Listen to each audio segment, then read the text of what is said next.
なるほど。エステルたちから聞いたんですか。皆さんがエステルさんたちと冒険を共にした仲だったなんて。つくづくとんでもないコンビだよな。まあそんなわけで気を楽にしてくれたまえ。僕たちとエステル君たちはリベールの異変に立ち向かった仲間。そして君たちとエステル君たちもクロスベルの異変に立ち向かった仲間。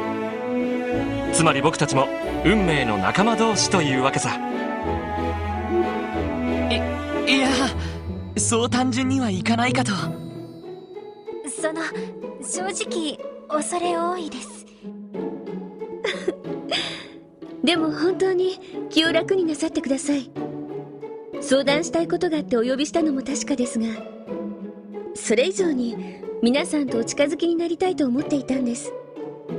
姫殿下。おお、感激っす。恐縮です。しかしエステル君たちもどうやらクロスベルで楽しく過ごしていたようだね。テーマパークなんてのもあるし、僕も1ヶ月ほど滞在して。お前のスケジュールは向こう半年埋まっているがな。ミラー君のいけず夢見たっていいじゃない。まあそんなわけでこちらは君たちについて一通り知っている状態だ。それを踏まえていくつか君たちに伝えたいことがあるんだが。はい、本題というわけですね。何でも通商会議に関する気になる情報をお持ちだとか。はい。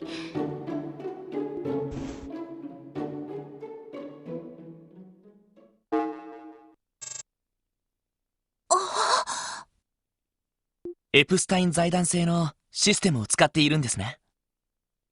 ああ、この間の情報処理システムは財団のものを導入しているからね。こちらを見てほしい。エレボニア帝国最初ギリアス・オズボーン閣下ですね。ま、鉄血宰相でいいさ。彼の人となりを知らない君たちにここで悪口を言うつもりはない。ただ一つだけ前提として知っていてほしいことがあるんだ。現在エレボニア帝国内でいつ内戦が起きてもおかしくないことを。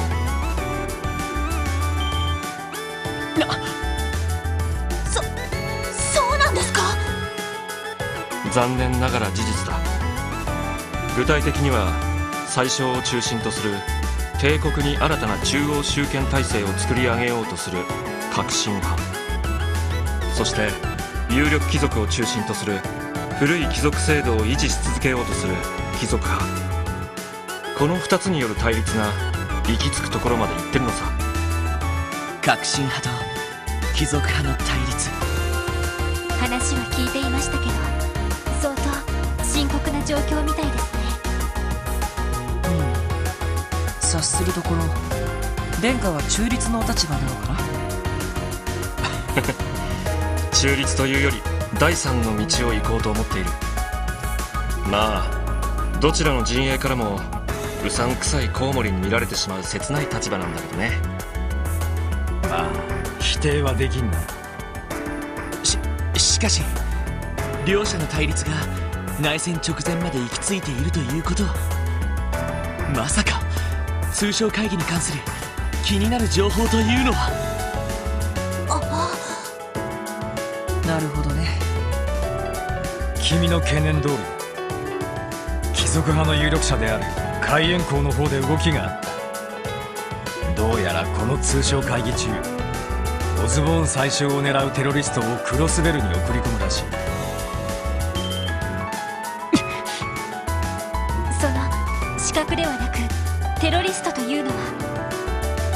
宰相殿は貴族派以外からも激しい恨みを買っていてね。国内外で弾圧された勢力がテロ組織を結成しているんだ。そんな連中を貴族派が体よくミラを与えて利用しているわけさ。そういうことか。自分たちの手は汚さずに政敵を葬ろうってわけだね。でもそんなことになったらさすがに色々まずいんじゃない？まずいどころじゃない。クロスベルにとっても大問題だ。市長が開催した会議中に帝国の宰相が暗殺されたりしたらどんな賠償を要求されるか。すみません。いや、その心配はもっともだ。暗殺を防げなかった代償として帝国からクロスベル自治州に莫大な賠償が突きつけられるだろう。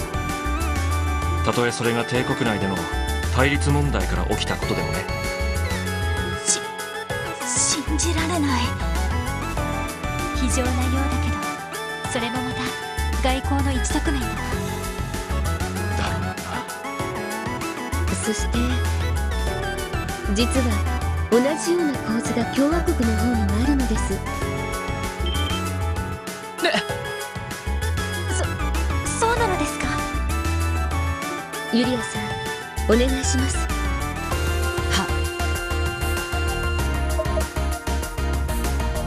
カルバード共和国政府代表サミュエル・ロックスミス大統領。こっちのおじさんも恨みを抱えちゃってるとか？いいえ、彼がどうというよりはカルバードの歴史によるものです。西ゼムリアにあってさまざまな文化を昔から取り入れてきたカルバードには非常に難しい問題があります。いわゆる民族問題です。民族問題。知っての通り、カルバードは昔から東方系の移民を受け入れてきた国だ。共和制に移行したからその流れは顕著になり、巨大な東方人街などが誕生することになったのだが、当然そうした流れに対する反動というものがあり得るわけだ。反東方移民政策主義ですね。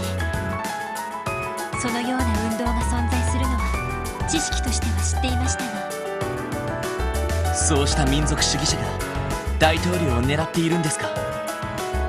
ええ、やはり潤沢な資金源を持つスポンサーがいるらしく、最新の武装を供与されたテロリストが動いているという情報が入っています。そいつは厄介っすね。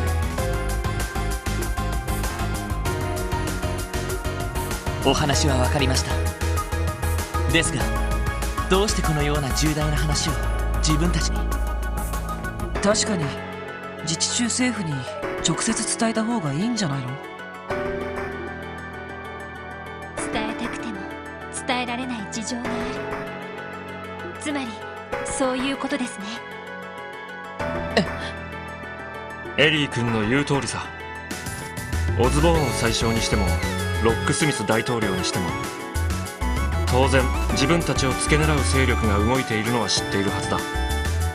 にもかかわらずクロスベル政府にその事実は全く伝えられていない。そこにどのような思惑があるのか現時点では分かりませんが、ただそのような状況でこちらが帝国と共和国の裏事情を勝手に伝えるわけにもいきません。そして僕も皇族とはいえ帝国政府の方針に干渉はできない。そこで姫殿下の提案で君たちを呼んだというわけさ。なるほど。つまりここでの話はあくまで非公式というわけですね。ええ、共通の友人を持つ者同士のお茶の席でのちょっとしたおしゃべり。無論そこで聞いた噂話をどなたにお伝えしようと自由です。そういうことですか。いやはや思った以上に大胆つうか。優雅なお姫様の割になかなかのやり手みたいだね。ちょっとワジ君、いくらなんでも失礼なんじゃ。いいんです。クロスベルを取り巻く状況はますます混迷を深めている。少しでも見通しを良くするためには悪あがきをするしかありませんから。ただでさえ厄介な面々に情報をコントロールされているみたいだしね。エステル君方面のコネくらいは活用させてもらわないと。厄介な面々。多分ご存知だと思います。レクター・アランドール氏とキリカ・ローラン女子の2人です。なるほど。先ほどの情報がクロスベル政府にほとんど伝わっていないのは、多分その2人の情報操作だろう。キリカ女子はもともとリベールで遊撃士協会の受付をしていた人物だが、千里眼というべき慧眼の持ち主でね。そのくらいの情報操作ならば苦もなくやってのけるはずだ。なるほど。ギルドの方でも聞きましたが。味方ならともかく敵に回したら一番厄介なタイプだな。そしてレクター・アランドール、経歴不詳、出身も不明だが一つ明らかになっていることがある。それはアイアンブリードと呼ばれるメンバーの一人だということだ。アイアンブリード？また大層な呼び名だね。どうやら鉄血宰相と関係のあるメンバーみたいだけど。宰相殿が拾い上げたという子飼いの若者たちらしくてね。癖はあるが恐ろしく有能でさまざまな工作を行っているようだ。貴族派からは最大限に警戒されているみたいだね。アイアンブリード。単なる情報証拠以上に大変そうな相手みたいね。加えて現在クロスベルに居座る兵ゆえと赤い星座の問題もある。それぞれ政府とつながりがあるようだから、よもや会議を狙うとは思えないだが不可解な動きを見せているのはこちらにも伝わっている。それについては君たちの方が実情には詳しいかもしれない。はい。お返しと言ってはなんですが、現状で分かっていることについてお伝えします。そんなことが。その院という資格はいささか気になる。まあ宰相殿や僕を狙う心配はないんじゃないかな。それに赤い星座というのは恐ろしく好戦的な両兵団だし、護衛もあまり連れていない僕みたいな相手は標的として物足りないんじゃないかな。そうかもしれないっすね。そちらの少佐さんがいるんならやりたがるやつもいそうです。たかが軍人一人だ。それも現実的ではなかろう。いずれにしても現時点ではあらゆる事態を想定して備えておくしかなさそうだな。そうですね。皆さん教えてくださって感謝します。おかげでこちらの方も様々な事態に対応できそうです。いえ、とんでもない。こちらの方こそわざわざ重要な情報を教えていただいて本当にありがとうございました。お互い様さ。しかしそういうことならお礼に夜のクロスベルの名所でも案内してもらおうかな。ワジ君やランディ君なんかはいろいろと詳しそうだしね。お、行っちまいますか？それならとっておきのスポットに案内できると思うけど。おお、そうと決まれば晩餐会はキャンセルして。させるかアホ。これからアルカンシェルの公演も感激するのだろうな。むむ、それもあったか。アルカンシェルは一度見ておきたかったんだよね。きっと楽しめると思いますよ。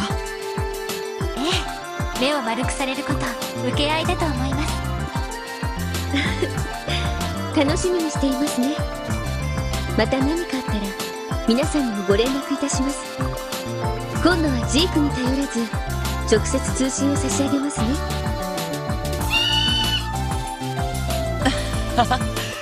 承知しました。さすがにあれは何かと思ったからな。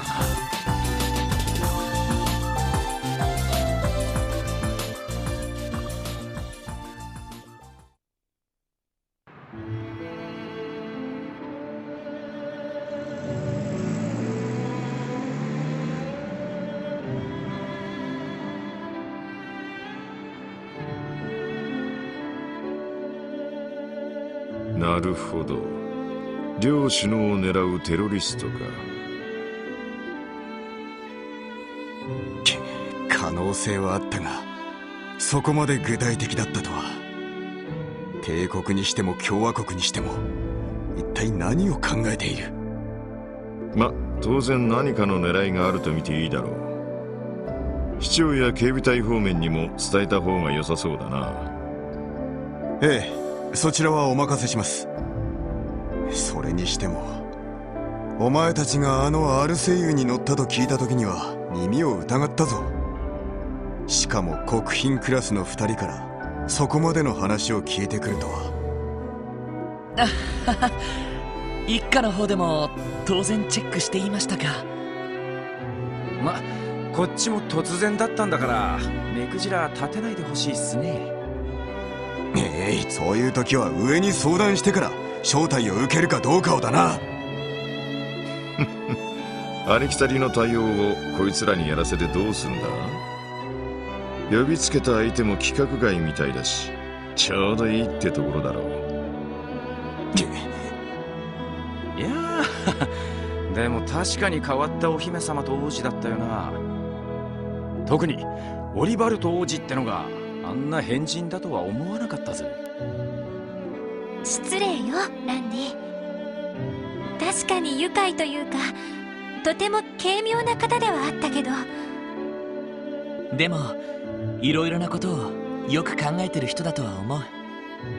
あの護衛をしてた少佐もかなりの腕前だったみたいだし。それにクローディア姫とユリア巡査は素敵でしたね。姫殿下は気さくだけど気品があって、ユリア巡査はもう凛としててちゃんと妹さんの分までサインをもらえたみたいじゃない。どうしてそれを。まったく。まあいい。テロリストの存在が分かっただけでも収穫というものだ。少々明日の警備シフトを調整した方がいいかもしれんな。やはり正念場は明日、通商会議の本番ですか。ああ、明後日の午後には首脳たちも帰国する。何かあるとしたら明日の可能性が高いだろう。確か会議は昼からでしたね。ああ、午後1時からオルキスタワー35階にある国際会議場で行われる。それから一度休憩を挟んで夕方くらいまで続く予定だ。となるとその会議中首脳連中を守り抜けばいいのか。いや、オルキスタワー内部には万全の警備態勢が敷かれている。ビル自体のセキュリティもあるし、会議中はむしろ安全だろう。加えて会場警備にはアリオスも参加する予定だ。それもギルドの立ち会いとして通商会議の場にもいるそうだから、安心といえば安心だな。そうなんですか。となると会議の前後が一番危ないかもしれませんね。タワーから出てきたところで遠くからターンって狙撃とかね。正直それが一番怖いパターンではあるよな。ねえねえライダー。あ、ブスッとしたおじさんだ。相変わらずしつけがなっていないようだな。すみません。キーヤちゃん、この人はダドリーさんと言って。ダドリー、久しぶりだね。元気だった？一家の捜査官たる者、体調は常に万全にしている。じゃなくて呼び捨てはやめるがいい。ダメなの？じゃあダドリーおじさん？誰がおじさんだ、誰が。まあまあ子供にしてみりゃ十分おじさんだよな。それでキーヤ、何の用なんだい？ああ、そうだった。ロイドたちに通信が入ってるよ。通信が？あら、通信機のベルは鳴ってなかったみたいだけど。普通のじゃなくて顔が出てくる方。端末の方か。あ、キア、よく操作が分かったな。でもそれならティオスケか？夕方連絡してきたみてえだが。そばかすの人。なんだか顔が赤くなったり青くなったりしてるけど。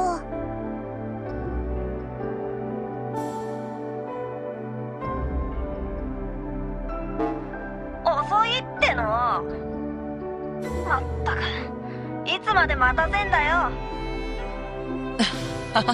悪い。それにしても久しぶりだな。元気でやっているの？ああ、もうそんな挨拶はいいっての。あんたらに至急頼みたいことがあるんだ。今から僕のベースを見てきてくんねえか？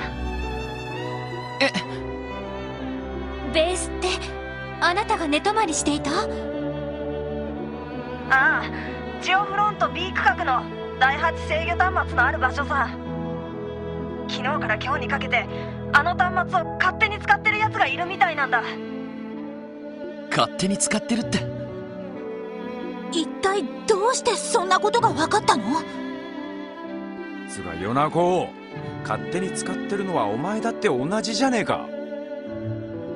それはともかく、僕の留守中あの端末には強力なプロテクトをかけたんだ。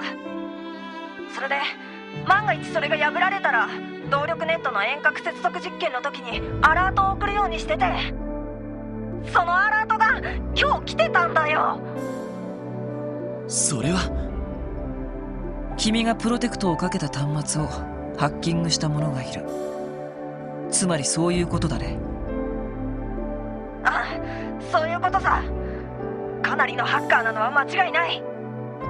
とにかくとっ捕まえて二度と触らせないでほしいんだ。ったく、自分のことは棚に上げて勝手なこと言ってやがるな。でもかなりのハッカーってちょっと心配ね。ああ、レンはもう帰ったはずだし、ロバーツ主任とも思えない。とりあえず見てくるから、また後で連絡してきてくれ。ああ、頼んだぜ。なんだ、行くのか？ええ、念のため。なんだったら俺一人で見に行ってきてもいいですし。おいおい、無茶言うなよ。そうね、いるのがハッカーだけとは限らないでしょうし。ご一緒します。待て、私も同行しておこう。へえ、どんな風の吹き回しだい？通商会議を前にしてイレギュラーな要素は少しでも把握しておきたいというだけだ。時間が惜しい。とっとと行くぞ。わかりました。それじゃあ軽く食後の運動と行きますか。課長、キーヤちゃん、それでは行ってきます。ああ、せいぜい気をつけろ。いってらっしゃい。